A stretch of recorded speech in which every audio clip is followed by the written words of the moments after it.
안녕하세요. 책사랑 오스컨입니다. 시인간혁명 제11권 325페이지부터입니다. 저자는 이케다 다이사쿠, 펴낸 것은 화강신문사입니다. 약진, 기세는 기세를 부른다. 타오르는 불꽃이 대풍을 만나면 더욱 활활 타오르듯 기세 있는 전진은 역경을 물리치고 넘기 어려운 벽을 무너뜨린다. 자각하고 일어선 민중이 성난파도처럼 사회를 건설하는 조류를 만들고 춤추듯 환희하며 행진하는 것을 과연 누가 가로막을 수 있을까? 어떠한 권력도 시대를 되돌릴 수는 없다. 그것이 역사가 가르쳐주는 교훈이다. 창가학회는 1966년 여명의 해에서 1967년 약진의 해로 더욱 기세를 올리며 새로운 한 해를 향해 돌진했다. 여명의 해였던 지난해 11월 말 학회는 그토록 염원하던 회원 600만 세대를 뛰어넘어 610만 세대를 달성하였다. 600만 세대 달성은 1964년 5월 3일에 개최한 본부총회에서 야마모토 신이치가 다음 7년간의 목표로 제시한 것이었다. 당시 창가학회 회원 세대 수는 약 430만 세대였다. 이후 2년 반 만에 180만 세대를 유유히 확대했던 것이다. 1967년 야마모토 신이치가 회장에 취임한 지 7주년을 맞이하는 의미 있는 해였다. 모든 회원들은 자신감에 불타고 있었다. 자신들이 열심히 움직인 만큼 지금까지 없었던 광선유포의 문이 활짝 열리고 시대와 사회가 크게 변하고 있다는 것을 누구나 느끼고 있었기 때문이다. 동지들은 나날이 약동하며 희망에 넘쳐 있었다. 모두들 자신이 광선유포를 추진하는 주역이라는 사실을 깊이 자각하고 새로운 한 해를 대승리로 장식하기 위해 더욱 정열을 불태웠다. 약진의 해를 맞이한 신이치의 결의는 확고했다. 신이치는 이 한 해를 광선유포를 위한 황금 같은 도약대로 만들어가자고 다짐했다. 시간은 만인에게 평등하게 주어진다. 그러나 대원을 성취하려는 자에게 그 시간은 너무 짧다. 신이치에게 시간은 빛 화살처럼 느껴졌다. 그러므로 한순간 한순간이 진검승부였다. 늘 언제 쓰러져도 후회는 없다. 지금 쓰러져도 후회는 없다고 단언할 수 있는 실천을 자신에게 스스로 부과해왔다. 불석신명이란 지금이 임종의 때라는 자각으로 지금 이 순간을 그리고 오늘도 내일도 끝까지 싸우는 마음이다. 광포를 크게 비약시키기 위해 무엇을 해야 하는가? 답은 명확했다.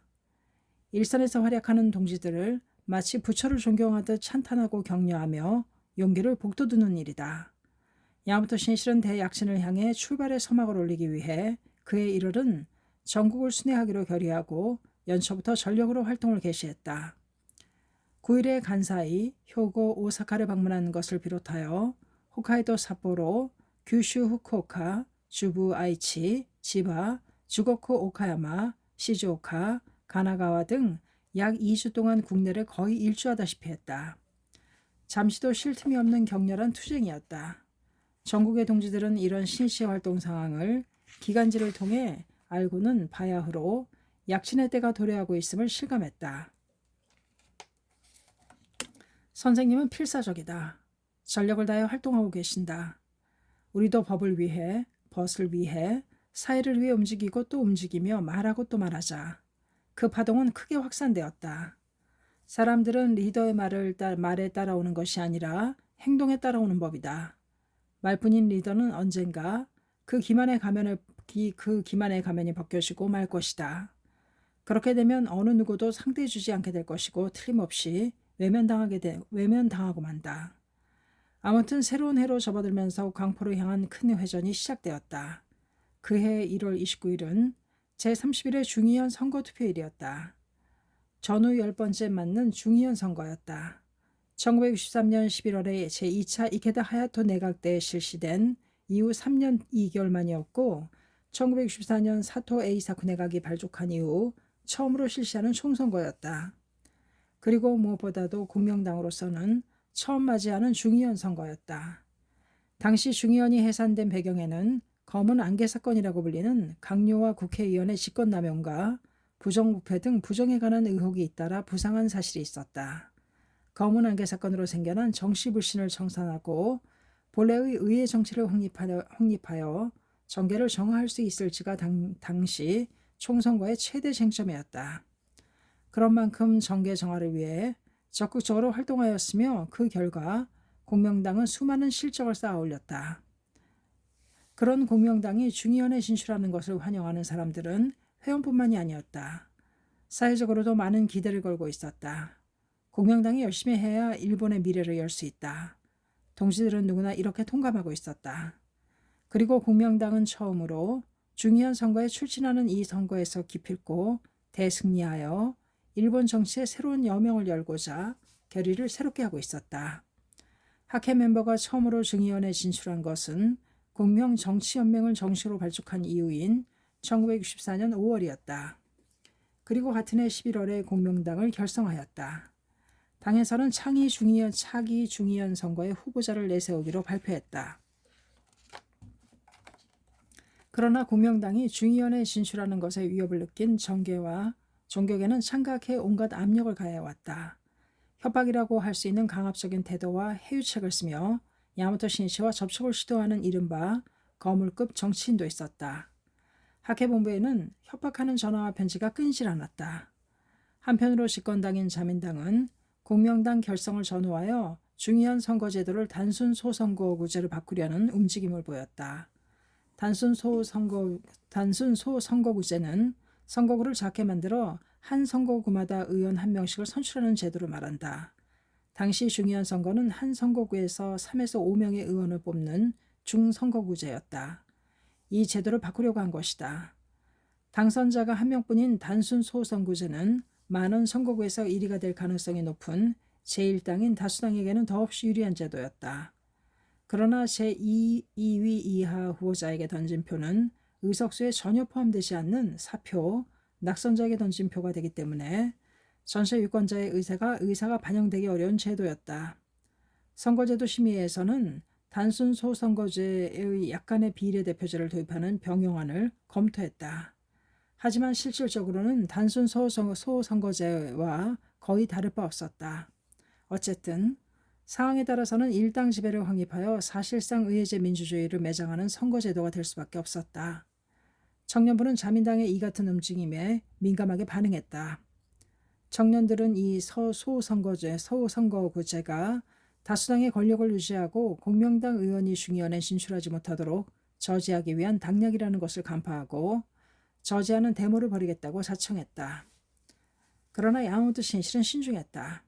병고나 경제고와 싸우면서 다기차게 신심을 하고 있는 학회원들에게 더 이상 데모와 같은 과격한 행동을 시키고 싶지 않았다. 또 학회가 선거 지원 활동 외에 정치에 관여하는 행동은 가능한 피하고 싶었다. 그런데 청년들은 무슨 일이 있어도 데모를 하겠다는 태세였다. 아니, 청년부는 물론 여자부와 부인부까지도 청년부의 데모 계획을 지지하고 나섰다. 모든 회원들은 불의에 대한 분노를 느끼고 있었다. 신씨는 고민했다.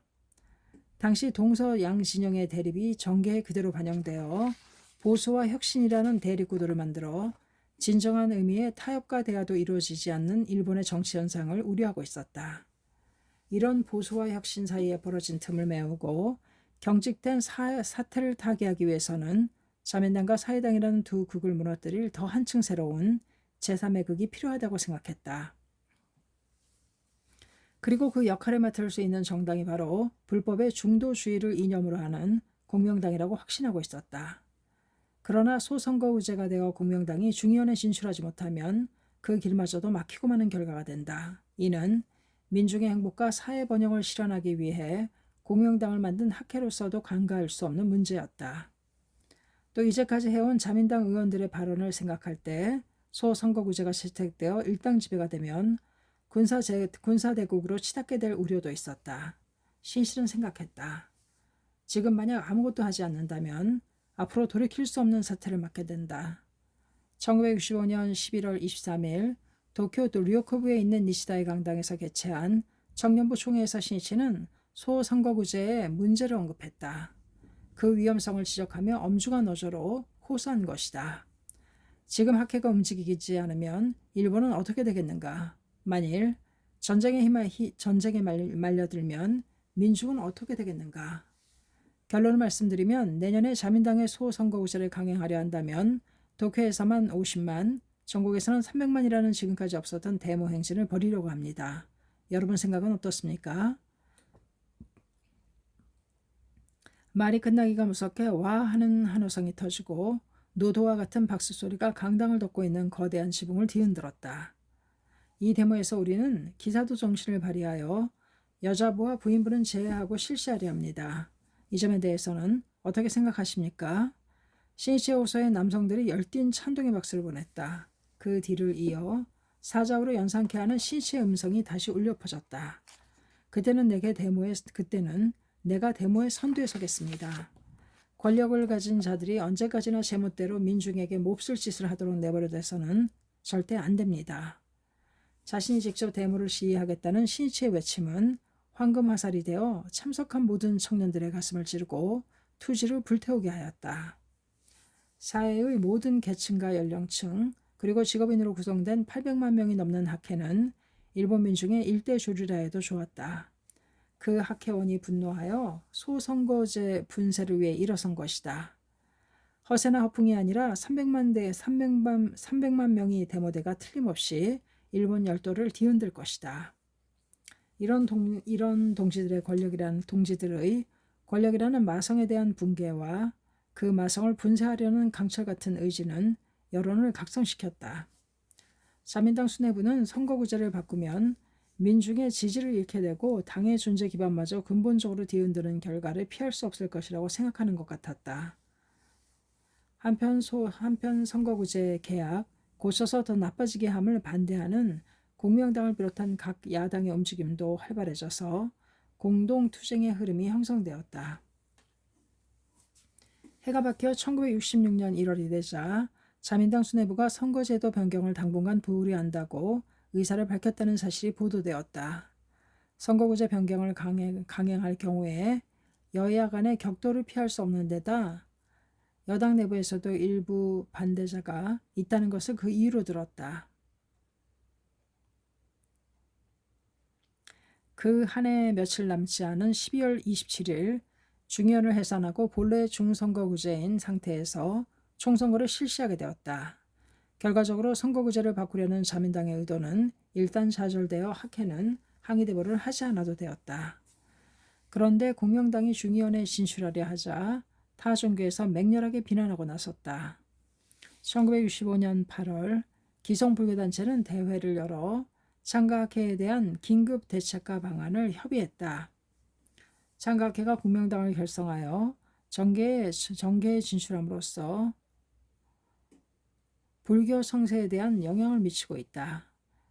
이러한 때 불교도는 한층 더 단결하여 방어보다 공격으로 방향을 크게 전환하여 파사현정에 성전을 해야 한다. 주가일보 1965년 9월 1일자 기사가 발표되었다.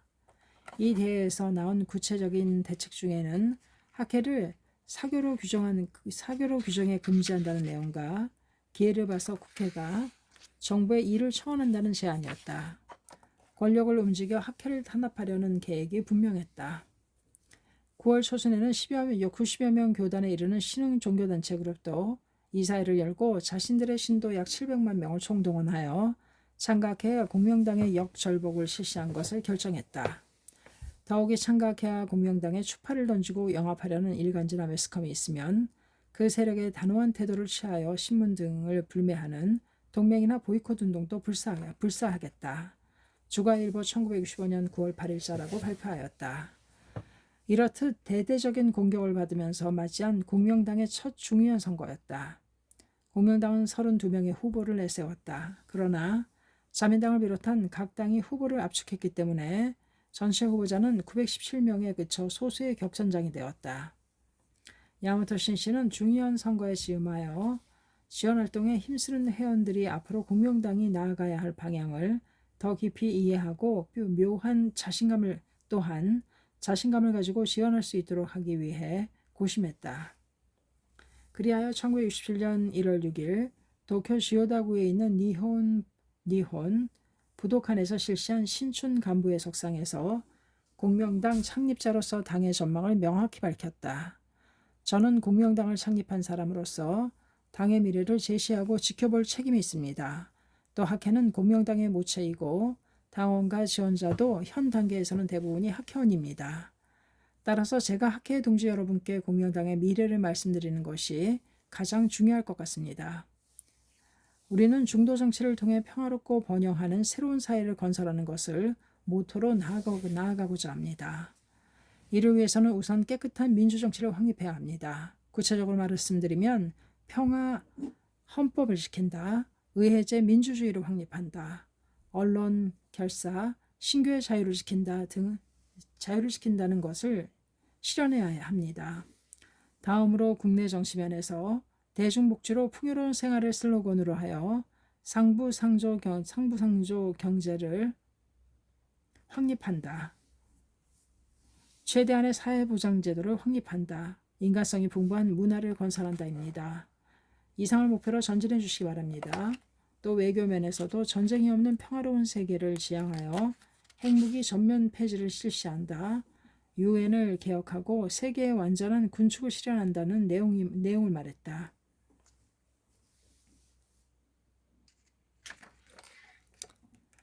야마토 신실은 나아가 중도 정치에 대해 설명했다. 우리가 지향하는 중도 정치는 한마디로 불법에서 살아는 중도주의를 근저에 두고 그 생명 철학을 바탕으로 인간성을 존중하는 자비 정신을 말합니다.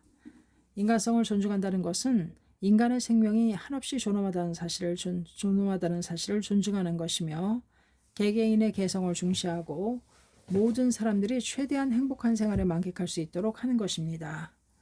사회의 모든 기구와 문화도 이를 위해 존재한다는 생각으로 정치를 하는 것이 인간성을 존중하는 것입니다. 이런 정치를 통해 만들어지는 사회야말로 우리가 이상으로 하는 사회라고 생각합니다.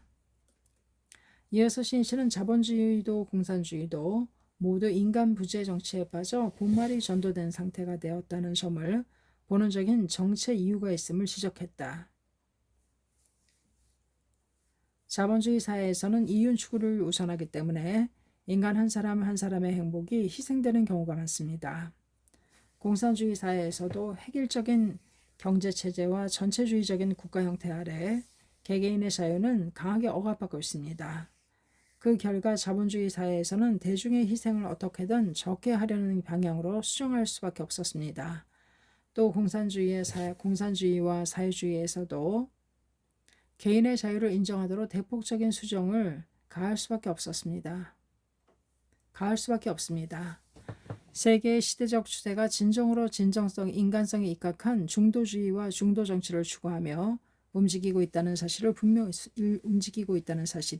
분명합니다. 바야흐로 중도주의를 통해 평화롭고 번영하는 새로운 사회가 만들어지기를 모든 민중이 진심으로 바라는 시대에 들어선다고 저는 확신합니다. 대지를 뒤흔드는 듯한 큰 박수소리가 울려 퍼졌다. 참가자들은 모두들 눈앞의 안개가 한순간에 거치는 듯한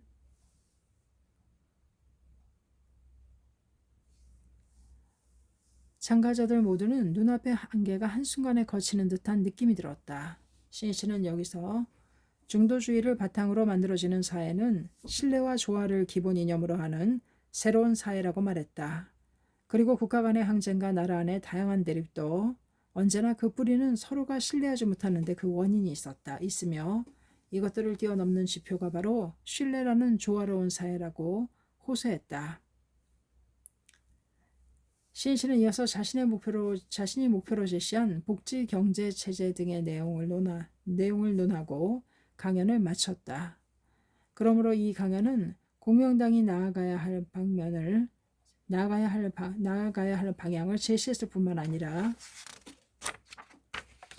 일본의 진로를 명확하게 제시한 것이었다. 확실한 미래상을 가지고 나아가야 할 지표가 있으면 희망이 솟는다. 희망은 용기를 불러일으키고 전진의 활력이 된다. 멤버들은 야마토 신지가 발표한 공명당의 전망을 듣고 동지들의 지원에 더욱 힘을 쏟았다. 모두 당당하게 자신감을 갖고 바람직한 정치 형태를 호소해갔다. 드디어 1월 29일 투표일을 맞았다. 그리고 오후 6시 마침내 투표가 마감되고 개표가 시작되었다. 공명당은 착실하게 의석을 늘려 최종적으로 32명의 후보자 중에 25명이 당선되었다. 그야말로 대약진이었으며 대승리라고 해도 좋았다. 자민당은 이 총선거에서 지난 선거의 당선자인 283석을 맞도록 227석에 그쳤다. 또 사회당은 140석, 민사당은 30석을 획득했으므로 공명당은 중의원에서 일약 제4당이 된 것이었다. 중의원 선거 결과가 판명된 30일 저녁, 학회본부에 있던 신 씨에게 공명당의 순회 간부 몇 명이 인사차 찾아왔다. 신 씨는 웃음 띤 얼굴로 그들을 맞이했다.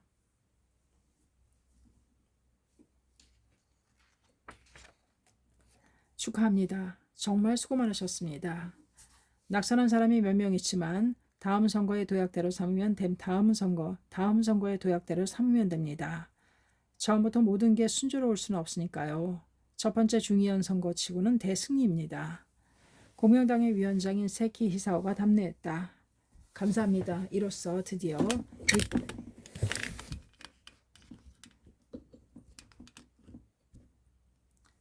감사합니다. 이로써 드디어 일단락 되었습니다. 아낌없는 지원 정말 감사드립니다. 세키씨, 싸움은 이제부터입니다. 옛날에는 정권을 잡으려고 전쟁까지 치러가며 많은 피를 흘렸습니다. 시대는 변했지만 예나 지금이나 마찬가지입니다. 정권을 잡기 위해 먹느냐 먹히느냐 하는 필사적인 싸움을 벌이고 있습니다. 공명당이 커지면 커질수록 여러 세력이 온갖 수단과 방법을 동원하여 공격하고 파괴하려 할 것입니다. 그것이 냉엄한 현실 정치 세계입니다. 그러므로 여러분은 그 무엇도 두려워하지 않는 용기를 가지고 항상 깨끗한 자세로 임해 주십시오.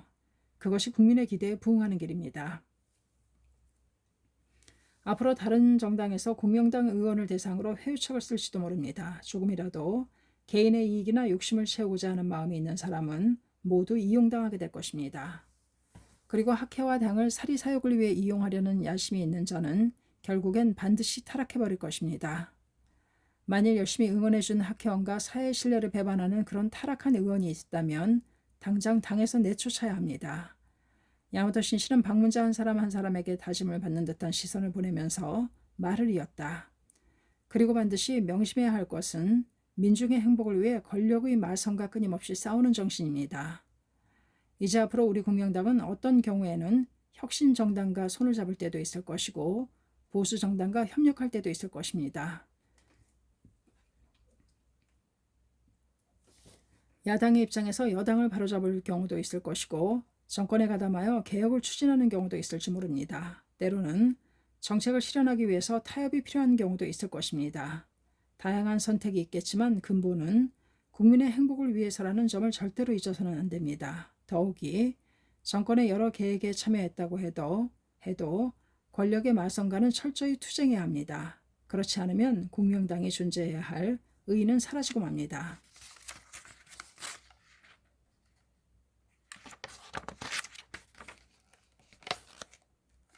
그날 밤 신씨는 귀가하자마자 당선된 국회의원 25명의 성장과 공명당의 발전을 염원하며 깊은 기원을 올렸다.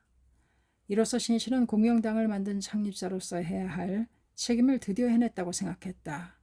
중의원의 진술 기반이 만들어지면 다음 활동은 당에서 독자적으로 추진하면 되기 때문이다. 드디어 진정한 의미에서 당이 독립할 때가 온 것이다. 신씨는 21세기를 전망했다. 20세기는 계속되는 전쟁의 세기였다. 이대로 나가면 21세기는 어떻게 될 것인가? 핵무기를 증강하려는 끝없는 경쟁과 제3차 세계대전의 공포, 환경 파괴와 오염, 식량 문제, 민족 차별, 폭력, 학대, 빈곤, 기아, 정신의 황폐. 그러나 21세기는 결코 멸망의 세기로 만들어서는 안 된다. 기필코 희망의 세기로, 평화의 세기로, 인간의 존엄을 끝까지 지켜내는 생명의 세기로 만들어야만 한다. 신씨가 공명당의 전망을 발표한 것도 바로 이것 때문이었다. 공명당이 내세우는 중도 정치, 즉 인간주의 정치가 일본 정치의 조류가 되고 세계 정치 철학의 조류가 되느냐 안 되느냐에 따라 21세기가 달려있다고 생각했던 것이다. 그래서 지금까지 공명정치연맹과 공명당을 목숨을 걸고 육성해 온 것이다. 진지하게 창제하는 신씨의 가슴에는 21세기의 드넓은 하늘에 울려 퍼지는 약진의 발소리와 함께 민중이 외치는 환희에 찬 승리 함성이 커다란 파도 소리처럼 메아리치고 있었다. 1967년 1월부터 2월 초순 사이에 신씨는 잠시라도 짬이 나면 원고지를 꺼내서 글을 썼다. 신씨는 소설 인간여명을 비롯하여 월간지인 대백년하의 건두원 등 항상 청탁받은 원고가 많아서 행선지에서도 원고지를 끼고 살다시피 했다. 그러나 당시 신씨가 쓰고 있던 글은 외부 출판사나 신문사에서 의뢰한 원고가 아니었다. 단기대학의 졸업 자격을 취득하기 위한 리포트였던 것이다. 1948년 봄 신씨는 도요 상업고등학교 야간반을 졸업하고 다이세이 학원 정경과 야간부에 입학했다. 낮에는 중소기업체 협력기관인 조난공업회 직원으로 일하고 밤에는 다이세이 학원에 다녀야 했다. 다이세이 학원은 정치학자인 다카타 유미치가 도와 학원 훗날 학교명을 변경, 그런 이름으로 창립한 학교였다. 신씨가 입학할 무렵의 학교 건물은 세이부선 전철 나카이역 근처에 있었다. 도하 학원은 전쟁 피해를 입지하는 건물을 빌린 것으로 조명은 어둡고 마루는 삐걱거렸다. 또한 깨진 유리창 틈으로는 비바람이 들이치는 낡은 교실이었다. 그러나 다카타 원장이 들어와서 모두 잘 지냈는가 하고 친숙하게 말을 건네면 교실 분위기는 일순간에 밝아졌다. 폐결핵을 앓고 있던 다카타는 비청 야이고 안색도 창백했다. 그러나 교단에 서면 그의 얼굴은 생기있게 빛나고 목소리에는 정열이 넘쳐 흘렸다. 신씨는 그에게서 정치학 등을 배웠는데 그 강의에 매력을 느꼈다. 다카타는 수업 중에 갑자기 심하게 콜록거리며 기침을 할 때가 많았다. 보는 사람도 고통스럽게 느껴질 정도로 심한 기침이었다. 그래도 그는 기침이 가라앉으면 아무 일도 없었다는 듯이 다시 수업에 열중했다. 당시 신씨도 폐결핵으로 고생하고 있었다. 그런 만큼 병과 싸우면서도 기백을 잃지 않고 강의에 열심인 다카타에게 깊은 감동을 느꼈다. 또 그런 그의 인격에 끌렸던 것이다. 다카타는 정치학을 사회를 다스리고 민중의 고통을 구제하는 실천으로 받아들이고 있었다. 그리고 인도주의에 입각한 세계 평화 건설을 역설하며 인간성 개발의 중요성을 호소했다. 다카타는 수업 후에도 시간을 내어 학생들에게 허물없이 말을 건네며 대화하기를 좋아했다. 신씨가 철학이나 문학에 대한 의견을 말하면 미소 지으며 만족스러운 듯 고개를 끄덕였다. 신씨는 그런 다카타의 모습에서 한없이 따스함을 느꼈다. 다이세이 학원에 입학한 그 이듬해인 1949년 1월 야마토 신씨는 도다 조세이가 경영하는 회사에 근무하면서 소년 잡지 편집을 담당하게 되었다. 그런데 그해 가을 도다의 회사는 경영이 악화되고 말았다. 신씨도 잡무정리에 쫓기는 나날이 계속되어 야간 학교에 다닐 수 없게 되었다. 신씨는 하는 수 없이 일이 일단락되면 복학하겠다는 생각으로 휴학계를 제출하였다. 그러나 도다의 사업을 전반적으로 관리해야 하는 입장이 된 신씨에게 그것은 거의 불가능한 일이었다. 1950년 1월 어느 날 도다는 신씨에게 말했다. 일본의 경제는 아직 혼미하다. 내 사업도 전적으로 긴장을 늦출 수 없다. 일은 이제부터 더욱더 바빠질 것이다. 그러니 자네가 다니는 학교도 단념해 줄 수 있겠는가? 신이치는 그 자리에서 대답했다. 예, 선생님 말씀대로 하겠습니다. 도다의 엄한 시선 속에는 부드럽고 온화한 빛이 스며 있었다. 그런가? 고맙네. 그 대신에 내가 책임지고 자네 개인 교수를 해주겠네.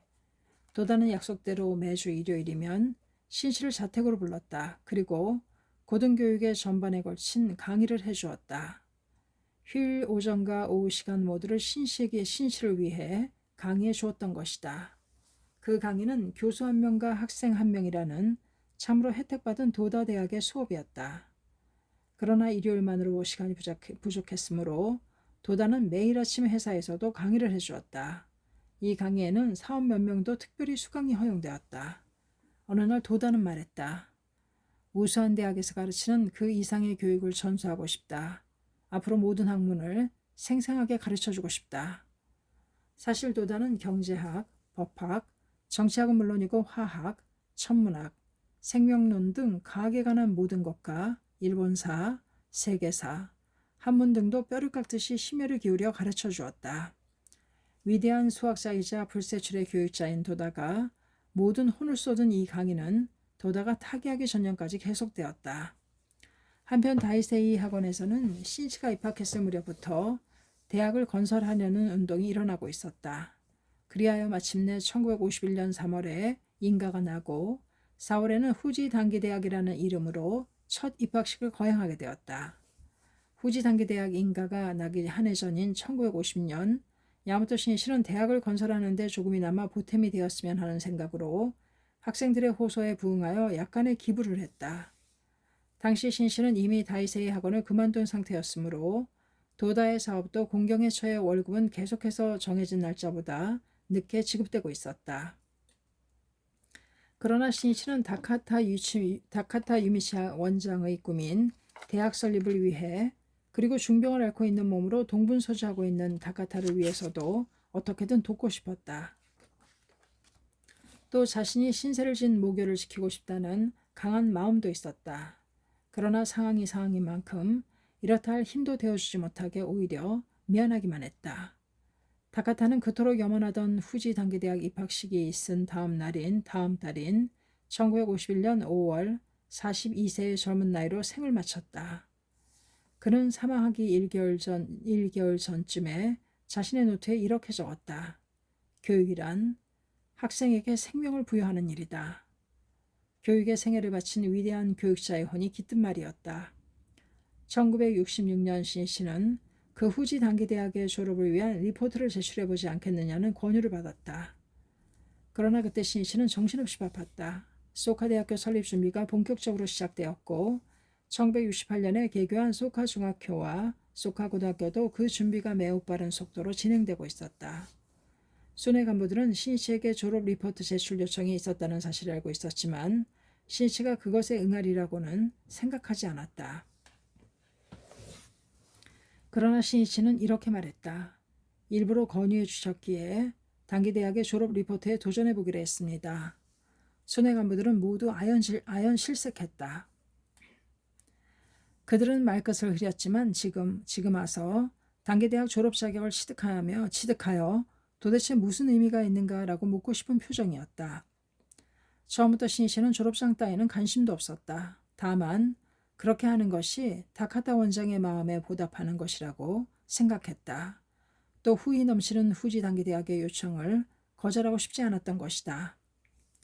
신이치가 제출해야 할 리포트는 제2차 세계대전 종전 후부터 한국전쟁이 휴전할 때까지 일본 산업의 동향, 산업개론, 일본의 산업자본 확립과 그 특징, 경제사 등 무려 10가지나 되었다. 때문에 신이치는 이동 중인 차 안에서도 리포트 작성에 필요한 경제사 등의 관련 서적을 뒤적이며 읽어야 했다. 그리고 시간을 쪼개어 리포트를 작성해야 했다. 몸은 피곤했지만 신이치는 학문의 기초적인 부분을 다시 한번 공부할 기회를 얻은 것에 오히려 감사했다. 또한 신이치는 남녀 청년부나 대학부 간부를 만나면 이렇게 말하며 격려했다.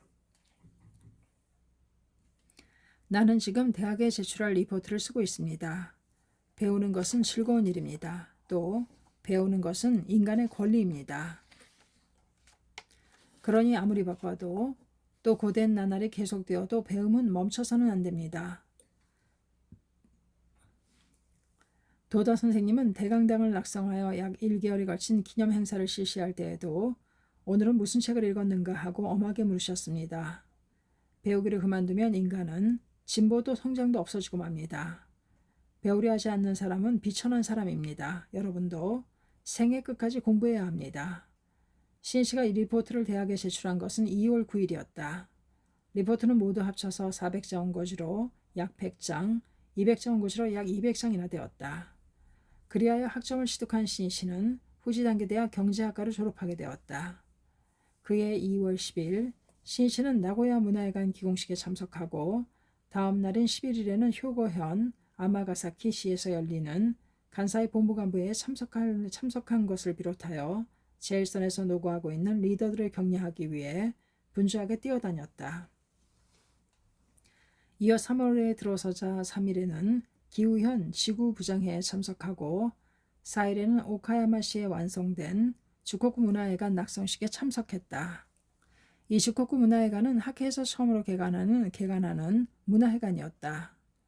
도쿄에는 9월 낙성을 목표로 학회본부가 인접한 곳에 문화회관을 짓고 있었는데 이보다 반년 일찍 완성된 것이었다. 문화회관과 회관은 그 기능과 내용은 동일하다. 그러나 신씨가 굳이 문화라는 이름을 붙인 회관을 건설하려 한 것은 인간 문화를 창조하는 것이 광선유포라고 생각했기 때문이었다. 종교는 무엇을 위해 존재하는가? 그것은 사람들의 행복을 위해서다. 보람이 있는 인생을 위해서이다. 그리고 그것을 실현하기 위해서는 인간을 존중하는 사회를 만들고 다양한 인간 문화를 꼭 피워야만 한다. 다시 말해 종교가 사회를 건설하는 힘이 되었을 때 비로소 종교의 목적은 달성했다고 할 수 있다. 신씨가 전국에서 가장 먼저 주코쿠 지방에 문화회관이 탄생한 사실이 무엇보다도 기뻤다. 그것은 이 땅이야말로 강선유포, 즉 인간 문화의 곳곳이 향기를 풍기는 그런 사회를 건설하는 모범이 되어주기를 바란다는 커다란 기대 때문이었다. 신씨는 광포의 새로운 비상을 위해 주코쿠 지방을 매우 중요시했다. 그것은 주코쿠가 서부 일본의 대동맥이기 때문이었다. 주코쿠가 대대적인 전진을 개시하면 간사이와 시코쿠 그리고 규슈에도 그 파동이 전해진다. 그러므로 주코쿠야말로 확실히 서부 일본이 전진하는 데에 가장 중요한 곳이 되리라고 신씨는 생각하고 있었던 것이다. 세계 최초로 원자폭탄이 투하된 히로시마가 위치한 주코쿠는 세계의 항구평화를 실현할 생명의 대철학을 발신하는 기지이어야 한다. 그리고 주코쿠는 메이지 유신 이후 수많은 정치가와 지도자를 배출해왔다. 수상을 지낸 사람만 해도 이토 히로부미, 야마가타 아리토모, 이누카이 이스요시, 기시 노부스케, 이케다 하야토, 그리고 현직 수상인 사토 에이사쿠 등이었다. 게다가 공산당의 노사카 산조 등 혁신계의 지도자들도 많이 배출하였다. 이 문화회관 건립을 계기로 이 주코쿠에서 각계각층의 중도주의를 실천하는 위대한 리더들이 속속 육성되리라고 신씨는 확신했다. 신씨는 회장 취임 7주년을 앞두고 주코쿠가 크게 발전할 수 있도록 그 기반을 만들어내는 것을 커다란 테마로 삼고 있었다. 그리고 꽉 짜인 일정을 마치 억지로 틈새를 비틀어 열듯이 4일에 열린 주코쿠 문화회관 낙성식을 시작으로 주코쿠 지도를 결행한 것이었다. 5일에는 시마네현 마스이시에서 산인 지역의 반담 등 3,000명이 기념 촬영을 하는 자리에 참석했다. 이 기념 촬영에는 고토바 상항, 양이안 천황칭호, 고다이오 천황의 유배지로 잘 알려진 오키섬에서도 50명 정도의 멤버가 왔다. 오키섬은 1개월쯤 전에 오키지부가 막 탄생한 터라 멤버들은 새롭게 출발하는 기쁨에 불타 가랑비를 마시며 모인 것이다. 오후 2시 30분부터 9회에 걸친 기념 촬영이 시작되었다. 신씨는 촬영 잠잠히 멤버들에게 말을 건네며 전력을 다해 지도와 격려를 거듭했다. 마지막 촬영은 지부 간부 이상의 멤버들과 함께 찍었다. 촬영대 앞에 선 신씨는 모두에게 말했다. 수고 많으십니다. 여기까지 오시는데 5시간 이상 걸린 분도 있습니까? 몇 명이 손을 들었다. 신씨는 촬영대 윗부분에서 손을 든 부인부에게 물었다. 어디서 오셨나요? 오키섬입니다. 오키지부의 부인부장이 된 츠치 유리에였다. 멀리서 정말 잘 오셨습니다. 츠치 유리에는 눈물을 글썽거리며 말했다. 오키도 이제 지부가 되었습니다. 모두 힘을 합쳐 열심히 하겠습니다. 그녀는 오키섬의 광선유포를 위해 필사적으로 활동해온 부인부였다. 츠치가 입회한 것은 1958년이었다. 병약했던 그녀가 신심을 통해 건강을 되찾자 4개월 뒤에는 남편 시게요시도 신심을 하게 되었다. 더욱이 사업 실패를 창제로 극복하여 불법을 깊이 확신한 부부는 자진하여 포교에 힘썼다. 그녀는 남편이 운전하는 오토바이 뒤에 타고 섬 전체를 돌아다녔다. 산속에서 오토바이가 고장나 둘이서 밀며 집으로 돌아온 적도 있었다. 가까스로 집에 도착했을 때는 어느덧 아침이 되어 있었다. 그런 츠츠이 부부의 노력이 결실을 맺어 점차 오키섬에도 학현이 늘어나기 시작했다. 환희에 불탄 그들도 홍기의 불을 더욱 넓혀갔다. 당시 오키는 구습에 젖어 있어서 창각해라는 말만 들어도 노골적으로 거부 반응을 보이는 사람들이 많았다. 멤버들이 절복하러 갔다가 소금 세례와 물 세례를 받는 경우도 예사였다. 그러나 모두 다 의기양양했다. 이로써 또 한 번 수겁을 지우게 되었어요. 이렇게 훌륭한 불법 이야기를 듣지 않겠다니 정말 딱한 일이군요.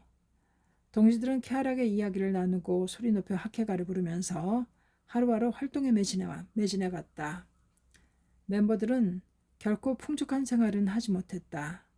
섬에서 하는 산업이라야 업을 비롯하여 농업과 임업이 고작이었다. 게다가 주업인 어마저 육지에서 독자적인 자본이 개입하는 바람에 경영원에서 압박을 받고 있었다. 어획거를 높이기 위해서는 어선이나 어업도구를 정비해야 했지만 학회원 중에 그런 자금이 있는 사람은 거의 없었다. 동지들 대다수는 돈도 없고 명예나 지위도 없었다. 받는 것이라고는 엄청난 멸시와 욕설뿐이었다. 그래도 그들은 오키의 미래를 개척하는 것은 자신들이라고 자각하고 벗의 행복을 염원하며 아무리 반대해도 어떠한 처사에도 결코 기죽지 않았다. 이것이 창가의 기상이다. 멤버들에게는 활동을 마치고 돌아오는 밤길을 비춰주는 온 하늘을 뒤덮는 별들이 미래의 승리와 영광을 축복하고 있는 듯 여겨졌다. 오키 멤버들은 육지에서 열리는 회합에 참석할 때도 상당히 애를 먹었다. 교통편 때문이었다. 1961년 무렵은 9시에 오키의 도고에 있는 사이고항을 출발하여 각 항구를 돌아 오전 4시 반에 도토리 사카이미나토 항에 도착하는 배편밖에 없었다. 돌아올 때도 오후 11시 반에 사카이미나토를 출발해서 다음날 오전 7시에 사이고에 도착하는 배가 있을 뿐이었다. 또 시간뿐만 아니라 교통비를 마련하는 것도 몹시 힘들었다. 그래서 화물선이나 어선을 타고 육지로 건너가는 사람도 있었는데 편안한 여객선과 달라서 뱃멀미에 몹시 시달려야 했다. 그러나 주코쿠에서는 그 어느 지역보다도 가장 구도심을 불태우며 모인 사람들이 오키 멤버들이었다. 야마토 신시도 오키 동지들의 일로 끊임없이 고심해왔다. 1962년 3월 신시는 오키 회원들이 임용시험을 위해 요나고까지 와서 숙박하며 시험을 치른다는 말을 듣고 다음부터는 현지에서 수험이 가득하도록 조치를 취했다. 2년 전인 1965년 1월 요나고 해관에서 열린 지구부장제 때도 신씨는 오키에서 온 한 간부를 전력을 다해 격려했다. 오키는 어서에도 여러 차례 기록되어 있는 불련이 깊은 곳입니다. 그 오키를 일본에서 아니 세계에서 가장 행복한 섬으로 만드는 겁니다. 필사적인 한 사람만 있으면 모든 것을 바꿀 수 있습니다. 나는 앞으로 오키가 어떻게 되는지 언제나 주시하고 있겠습니다. 그리고 신이치가 직접 쓴 순심이라는 글자가 염색된 수주보를 기념으로 선물했다. 그 오키의 지부가 결성되어 치치 시게요시와 요리에 부부가 지부장과 부인부장이 된 것이다. 신이치는 치치 요리에를 비롯하여 산인, 땅에서 묵묵히 활약해온 동지들의 얼굴을 보고 강행군하는 일정이지만 마세에까지 찾아오기를 잘했다고 생각했다. 신이치는 회장에 취임하고 나서 7년간 전국 각지를 아니 세계 각지를 뛰어다녔다. 그러나 앞으로 펼쳐질 7년 동안도 가장 어려운 상황에 있는 지역을 그리고 불행해 오는 사람들이 가장 많은 곳을 무슨 수를 써서라도 몸이 허락하는 한 끝까지 찾아다닐 결의를 확고히 하고 있었다. 석조는 불행한 민중을 구제하기 위해 끊임없이 여행하는 생애를 보냈다. 말 그대로 행동하는 사람이었다. 신이치도 역시 자신의 인생은 광포를 위해 여행하는 인생이라고 마음속 깊이 정하고 있었다. 야마토 신이치는 다음 날인 3월 6일에 하기로 이동하여 하기 총지부의 반담들과 기념 촬영을 하고 7일에는 히로시마 현립체육관에서 열린 주코쿠 제3지역 간부회에 참석했다. 그야말로 동해번쩍 서해번쩍 행동한 주코쿠 지도였다. 게다가 3, 4월은 규슈 간사이 주부를 순회하는 등 광포를 위한 신씨의 여정은 그칠 줄을 몰랐다. 신인간혁명 제11권 360페이지까지였습니다. 감사합니다. 책사랑 오시컨이었습니다.